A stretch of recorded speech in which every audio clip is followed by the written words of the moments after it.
غم کا سجدہ اور اللہ کبھی کبھار تکلیف ایسی ملتی ہے کہ انسان اتنا تھک جاتا ہے کہ جائے نماز پر بھی کھڑے ہونے کی ہمت نہیں رہتی، پھر یوں ہی انسان سجدے میں گر جاتا ہے۔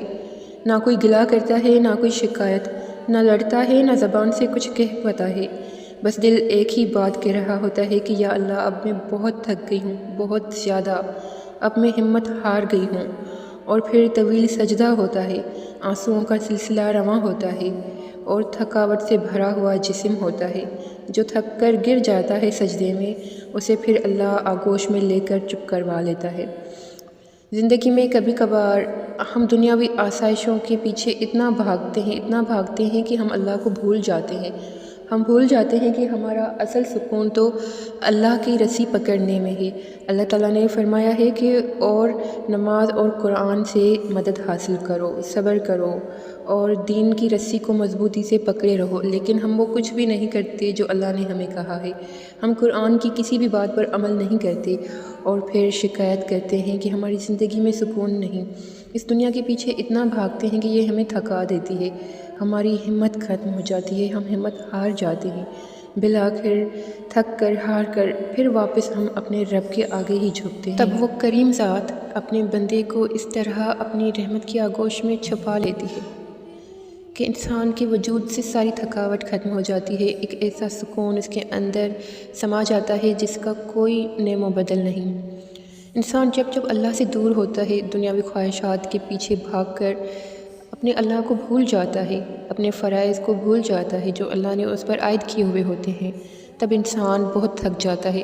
جس منزل کے پیچھے آپ بھاگ رہے ہوتے ہیں، ہر ممکن کوشش کے باوجود بھی وہ منزل آپ کو حاصل نہیں ہو رہی ہوتی، لیکن آپ کو سمجھ نہیں آتی کہ اصل منزل تو اللہ کے قریب ہونا ہے، اصل منزل تو اللہ کو پا لینا ہے۔ جب انسان اللہ کو پا لیتا ہے تو ہر چیز اس کی خود بخود بن جاتی ہے، ہر کام اس کا بننے لگتا ہے، ہر منزل خود بخود اس کے قریب آنے لگتی ہے۔ لیکن ہم انسان اس بات کو نہیں سمجھتے۔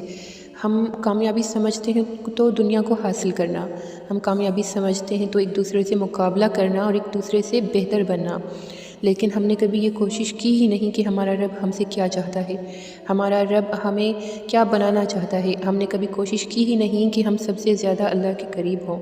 ہم نے کبھی سوچا ہی نہیں کہ ہم وہ کام کریں جو سب سے زیادہ اللہ کو پسند ہے۔ ہم نے اپنی ترجیحات کو بدل کر دنیا کو خوش کرنے میں لگا دیا، جہاں ہمیں اللہ کو خوش کرنا چاہیے تھا، ہم نے انسانوں کو خوش کرنے پر ترجیح دی۔ اور دنیا کے لوگ بھلا آج تک کبھی خوش ہوئے ہیں؟ نہیں ہوتے۔ آپ جی جان لگا دیں، آپ سے کوئی خوش نہیں ہوگا۔ ہماری سب سے بڑی غلطی یہ ہوتی ہے کہ ہم لوگوں کو خوش کرنے میں اپنی ساری انرجی لگا دیتے ہیں، لیکن کبھی یہ نہیں سوچتے کہ ہمیں جس ذات کو خوش کرنا ہے وہ تو ہم سے صرف بہت تھوڑا سا وقت ہی چاہتی ہے۔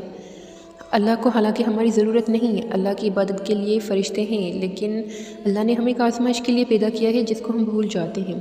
اللہ نے انسان کو اس لیے پیدا کیا ہے کہ وہ ہمیں آزمائے کہ ہم میں سے کون مخلص ہے، کون سچا ہے اور اللہ کے احکامات کو کون زیادہ مانتا ہے۔ لیکن ہم نے ان سب کو بھلا کر دنیا کو اہمیت دی، دنیا کے پیچھے بھاگے۔ ہمیں یہ لگتا ہے کہ سب کچھ جو ہے وہ یہی ہے، ہمارا آخرت میں جیسے کوئی حصہ ہے ہی نہیں۔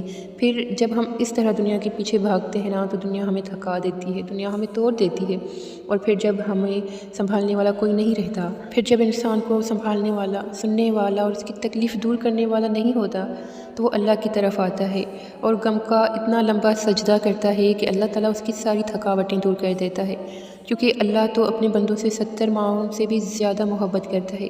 اللہ نہیں چھوڑتا، دنیا چھوڑ دیتی ہے۔ اللہ کو کچھ زبان سے کہہ کر بتانے کی ضرورت بھی نہیں ہوتی، آپ بس اس کے سامنے خالی ہاتھ پھیلا کر بیٹھ جائیں تو اللہ پاک ان خالی ہاتھوں کو بھی بھر دیتا ہے۔ جب آپ خالی جھولی اللہ کے آگے پھیلاتے ہیں تو اللہ تعالیٰ اس قدر اپنی نعمتوں سے اس جھولی کو بھر دیتا ہے کہ پھر آپ کو کوئی خواہش نہیں رہتی، لیکن ضرورت ہوتی ہے تو صرف ایک غم کے سجدے کی، ایک طویل سجدے کی، جس کے بعد آپ اللہ کو پا لیتے ہیں، جس کے بعد آپ کسی اور کی طرف نہیں جاتے، اللہ کی طرف واپس آ جاتے ہیں، تو پھر اللہ بھی اس بندے کو اپنی رحمت کے سائے میں چھپا لیتا ہے۔